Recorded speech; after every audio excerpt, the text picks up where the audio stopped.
Welcome to Getting to Know You. This is a very special program that we're doing. We're doing it in the cafe, where there'll be noise in the background, but we're doing it because it's a table where Joan Hicks, who many of us remember, was really the reigning queen. And we got to know two of the people who were sitting at the table, and we're welcoming one today, but it's a very special occasion.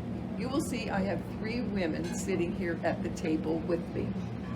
Two of them are now famous authors, researchers, historians, clearing the air about who we really are right in our own hometown. Sitting next to me is Elaine Buck, who's a friend of the Hoblers and would sit at this table. This was very familiar to her. Absolutely. Okay. And sitting next to her is Beverly Miller, who, if you live in Pennington, she represented you for a while, and maybe you should have known her there, but this is her first time to sit here. And then we're welcoming back Lindsay Hicks, one of the Hicks girls, and who has been here at the table, and also knows that Joan was very supportive of the two women who are sitting here, who are now famous. So what are they famous for? This opportunity to sit here at lunch is really a celebration. And Beverly and Elaine have been here to Stonebridge because I think one of the first book presentations you did was here at Stonebridge, and we think it was at the end of 2018 Yes. or 19, when this book first came out, Yes. about the place where we live, Montgomery, Somerset County, all around us. And they had a very big audience. And who would have known that the New York Times would be writing about this book that we were all cheering on and buying? And Joan Hicks and Reeves Hicks as well, founders of Stonebridge, really became friends, I guess, through you, and really were, I guess, among the best cheerleaders of your effort. So this is a time to celebrate because the book has been out for a while, but there's another one coming, and as a result of this book, a lot of things have happened here and are now known nationally because you have a distinction of being a National Historic Site. Is that right? Did you really tell us about? Yes, Okay. absolutely. So I'm going to turn this over to Elaine and Beverly to talk about what can happen if you seriously say, I want to tell a story because it's important. It's important for us as African Americans to know of our heritage, but it's important for all, I don't know what else to say, for all those white people out there who don't have a clue. And so this all came together. And Lindsay, could you just tell us a little bit about the discussion that was going on in the Hicks family about supporting this effort? And because we're going to ask you to say something about supporting more things. Certainly, thank you, Ingrid. Well, it's really wonderful to be back in the Stonebridge Cafe and to be with Beverly and Elaine, where it all began. And my mother, Joan Hicks, met Elaine right at this table with Randy Hobler, and then joined Elaine and the Hoblers for Wednesday lunches. And Mom really learned about the efforts of Beverly and Elaine, and the research at the time, research for the book, If These Stones Could Talk, and then also really learned about their work in telling these stories and researching the stories of the African American community in the Sourland Mountain region of New Jersey. And Mom was a champion, really a champion, as you mentioned, Ingrid, an ambassador for the project, and really came to be great friends of Elaine and the project, and also a great supporter of not only the development of the museum, but now the development of the education center. Joan went to camp meetings and gospel brunches with the help of Libby and her daughter Amanda. And now it's wonderful to be back here and to really hear about the latest developments of the project. I'm going to turn it over to you and make one little correction. I said it was Miller, and it's Mills. Okay. All right. Tell us now that you've been launched and the book is selling and so on, and a lot of other things are happening. You want to give us an update? Well, yeah. Ever since the book was launched in 2018, things have been happening at warp speed, and it's almost like we can't keep up with it. And it's all good. It's like what John Lewis would say, it's all good trouble. Yeah. Okay. So what we're doing is we're now in the process of renovating the Mount Zion AME Church, which is on Hollow Road, which is our temporary location for a museum. We needed some place to house our exhibits and to start to tell the story, which we did through panels and different things that we put on the wall to start the story about how we got here as African Americans to this region, and more specifically drilling down into the Sourland Mountain region. So now we are renovating that space through the Somerset County Cultural Grant, and big things have happened. So we have now land purchased on the north side, which is going to be where our cultural and education center will be built, hopefully, eventually, very soon. And to the south side, we have now purchased land. Actually, it's the True Farmstead, which was where the farm was located, where they donated the land where the church now stands. So it was the True family with the farmstead. They had extra land and donated the land for the Mount Zion AME Church. So we're just delighted, and we're happy this is all coming full circle. So anyone can come and visit the church, drive up to it and look around, and because it's in good shape on the outside. Oh yeah, now. The church is in great shape on the outside. We're just waiting for the renovations to take place on the inside with climate control, refurbishing of the windows. We're bringing the porch back to the way it would have looked more authentically during that time period. So we're really happy that we're, finally, after 2 years of COVID, that we're now, things are moving right along. So we're looking forward to a spring. Okay, Elaine, what's your side of the story about what's happening? Nobody mentioned the first cemetery where there's a sign that we can visit. Could you just say a little bit about that? Of course. So a mile down the road headed towards Hopewell, if you turn on to Province Line Road, turn right on Province Line Road, leaving from here, you will see, you go over the railroad tracks and you follow the road until you see this huge sign that says Stoutsburg Cemetery. Pull down that lane, and there is a slice of heaven, is what we call it.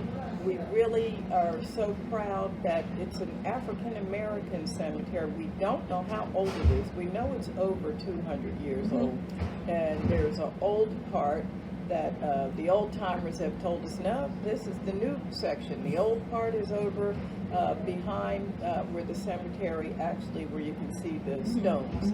And we are so proud of the African Americans that are buried there. We were buried there because whites and blacks couldn't be buried together. And through a lot of research, right now we're still researching with Betty Blackwell with the memorial home there to find out who exactly is buried there. We have stones for some common people that we know because they are our relatives. Beverly's parents are buried there, my parents, my grandparents, my son, and my mother-in-law, and just family members are buried there. But more importantly, we have a memorial stone for William Stives, who was in the Revolutionary War. He's a fifer in the Revolutionary War, the 3rd Regiment, New Jersey Regiment. Yes. We have a stone there that the white side of the Stives family placed that stone there.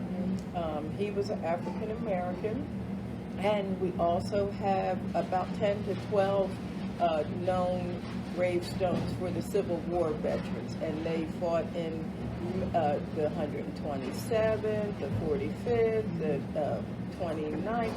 These soldiers really held it down for the Civil War. They were actually at the surrender in Appomattox. They were also there present. 127th was present when Lincoln was funeralized, and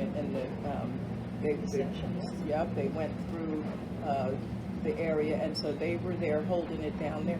Then we recently just found that 2 of the people that are buried at Stoutsburg were present at Juneteenth when General Granger made the announcement in Texas. Of course, they had to have the troops to go with them because the Texans didn't want to let go of their slaves. They had been freed for over 2 years, and so General Granger went down there and told them, you got to let these people go. So Aaron Trueheart and James Skank are buried at Stoutsburg Cemetery, and they were present along with some other troops from Pennington, and there William Boyer was one of the soldiers that we did.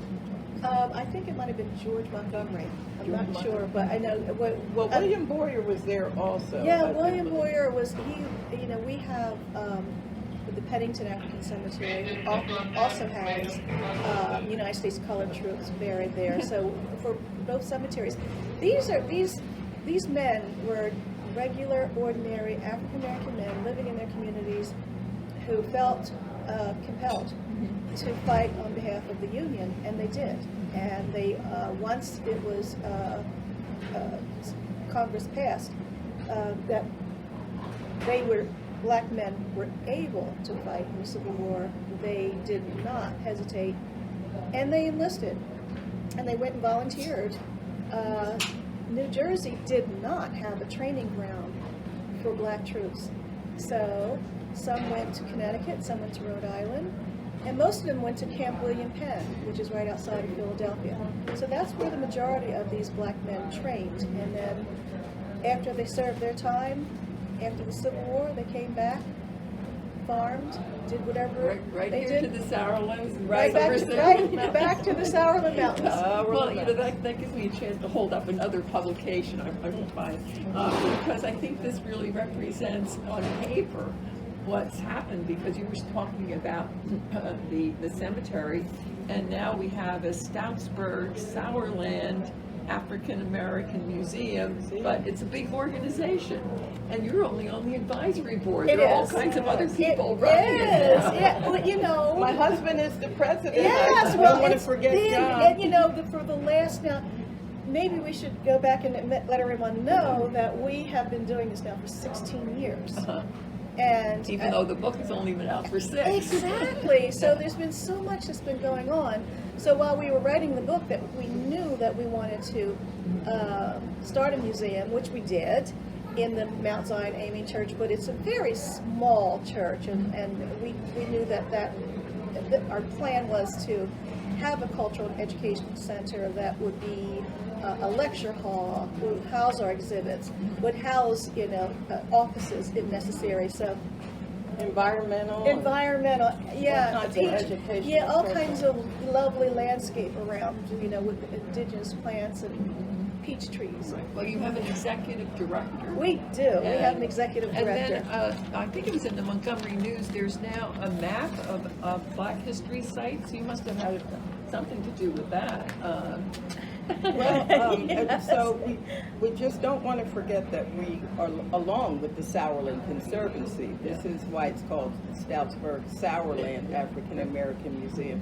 So on our board is Kevin Berkman, and Kevin Berkman is a GIS, I call him a GIS specialist, but I'm sure that he has a proper name for the state Anyway, of he New knows Jersey. how to do those kinds of things. Yes, He does. and so he He's very made this good. wonderful map for us, and this is the updated map of African American sites in our community. And when I say our community, I'm talking about Skillman and Princeton and Hopewell and all around the surrounding areas where African Americans were present since the colonial times. Right. But I think we also ought to be absolutely clear that African Americans largely were slaves when they first came here. and then lived and became part of the community, but only to an extent, because a black still couldn't be buried in White Cemetery.